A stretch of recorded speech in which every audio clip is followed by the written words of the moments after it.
back again, doing another video because a lot of people were asking why don't I want people to be a beekeeper. I don't want people to be beekeepers. I don't want people to become beekeepers purely because if we have too many beekeepers, our bee population will actually decline. Not just our bees, not the honeybees, but bumblebees, solitary bees, carpenter bees, all the and other insects and butterflies and things like that. What's hair on my lip? So if you have too many beekeepers in one area particularly, it takes away the forage from other insects. So I mean the honeybees actually okay because we feed the honeybees, or not we, but people who take a lot of honey off and who do honey farming, they'll take the honey off from the bees and then they'll feed the bees. So our bees actually very rarely starve. I mean, but it does give competition to our bees anyway, because obviously if forage is low, then they're fighting over the forage and it can cause problems in an apiary. And it can, commercial beekeeping, if you have 50 colonies in one place, like, they're going to be fighting over forage, and they'll be fighting over forage with other honeybees, with bumblebees, with other bees. I mean, other insects, butterflies and things like that. They're all part of the ecosystem. We have to keep the balance. Really, it's keeping the balance right with everything. I mean, with everything, the planet and the balance of the planet. So, when we're feeding our honeybees and we're going, oh, our bees are okay. Well, we've just might have stripped all the forage for all the other insects, and that's not cool. Do you know what I mean? That's just not cool. So this is why I say don't be a beekeeper, or if you're going to be a beekeeper, like, plant forage for your bees around your. I mean, funny enough, they never eat forage from your own apiary. It seems like I swear my bees don't go to my plants, but it will help other insects. And the other thing is to think about. I've got bees in amongst loads of fields of stables, and there's not enough forage for them. That's why the herb garden's being replanted again. I mean, there is forage there at the herb garden, but they've got blackthorn, they've got hawthorn, they've got willow, they've got all sorts of things around them, but not enough. If I was to have like 50 hives in that field, there's no way on this planet they're going to survive. They're going to be fighting, and then the other insects, I mean, are going to decline without fail. It's all about keeping the ecosystem, keeping the balance of the ecosystem around your hives. So you've got to bear in mind, if you are going, I mean, this is why when I've always put hives in, I've always made sure I planted plants around my bees, or made sure we've left the brambles, or left the blackthorn, left the hawthorn and stuff for the actual bees. So we don't take everything out. We don't strip an area and don't replant it. Everything gets replanted or left if it's there already and established, because it's not going to help my bees. It's not going to help any of the bees, the bumblebees, the solitary bees, carpenter bees, all the other 200 species of bees that there are, and the butterflies and the insects, the beetles and things, everything that lives on these plants. We can't just take, just create another apiary. Oh, we've got another apiary. It's got full of hives but nothing to work with. If you're going to think about beekeeping, maybe plant before you actually get your bees. Plant a hawthorn or blackthorn. I've actually got a list of plants through the year which the bees need, right the way through from March right the way through to like November.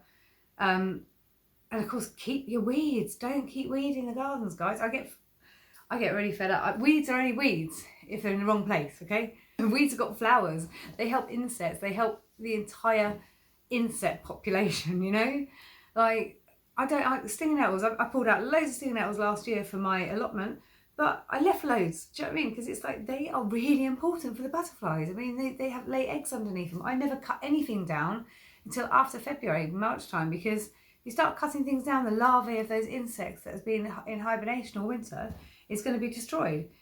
I would like to think most people who are looking at beekeeping or into, saving the bees, saving the planet, would actually be, probably clued up to this. But people who aren't, there are lots of people out there who don't realise how important, the insect population is to the planet. It's not just honeybees, and people who just want to make money on honey. It's not. No, stop it now. It really annoys me. The first question people ask me is, how much money can you make? I don't know. I don't sell my honey. No, I don't know. I'm not a commercial beekeeper. I'm not interested in that.